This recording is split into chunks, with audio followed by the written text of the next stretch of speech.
I met Krishnamurti in Rome in 1968 when I was working on a movie with Fellini. I spoke no Italian, so he had given me an interpreter who also happened to be his personal astrologer. One day, she said to me, "You've been invited to a lunch with Krishnamurti." I said, "Who's Krishnamurti?" "Well," she then replied in a hushed tone, as if I should know, "Well, you know, he's Krishnamurti." I asked, "Is he a film director?" No, she said, "He's a sage." Now, I was 27 and famous, but really I'm just an East End spiv, and right then I was winging it. The only sage that I knew of went into the stuffing that my mother made at home for our roast dinners. All the same, I was interested enough to go along to the luncheon party. It was only years later that I found out how I actually came to be there. Fellini had an amazing script that he wanted to shoot, but needed insight. So he asked Vanda Scaravelli, who knew Krishnamurti, and Fellini asked her to be introduced to him next time he was in Rome. A few months later, Krishnamurti was in town, and she arranged for them to meet. Hearing that he loved movies, Fellini cut together about 15 minutes of the rushes of the film that he and I were making. He then showed it to him to break the ice, and apparently, when the short film finished, Fellini said, "I'd like to meet that boy," meaning me, and that was why I was invited to lunch. When I arrived, the place was crowded, but I still ended up at a table opposite Krishnamurti himself.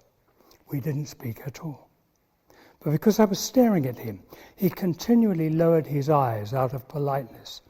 I remember thinking that I had never met anybody like that. It was really unusual. Then, after the lunch, he was answering questions for the press people there, and his secretary, Alan Naudet, came over to me and said, "Would you like to go for a walk with Krishnamurti?" I said yes. So he and I went out for this long walk around the suburbs of Rome. And not having had the nerve to speak with him during lunch, I suddenly couldn't stop chattering. At a certain point on the walk, we stopped, and he put his hand on my arm and said, "Look at that tree." And I looked. It was a tree. I looked at him. He smiled. I smiled. We carried on walking. I carried on talking. 10 minutes later, he stopped me again and said, "Look at that cloud." And I looked again. Cloud. Wasn't special, not lit from within or anything like that. It was a cloud, that's all. On we went, and I kept talking. That was my first meeting with Krishnamurti. However, I was never the same after that meeting. Something shifted. He did something to me, which I understood years later. He used his presence to pause my own thinking, and something inside started reaching back out towards me. From then on, every time I saw that he was giving a talk, I would try and go. And likewise, he would always try and make sure that I was invited. I wouldn't really get what was being said, but unbeknownst to me, I was being refined. In later conversations, the same thing would happen. We would start off talking about material things like shirts and shoes, and yet a shift would occur. His tone of voice would not necessarily change, but something subtle would take place.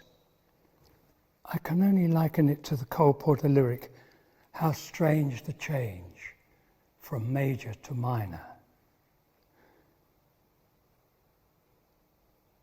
It took me maybe 15 years to understand sayings like, "When the eagle flies, it leaves no mark, and the observer is the observed." I might not have been sure about what he was saying, but there was always this shift.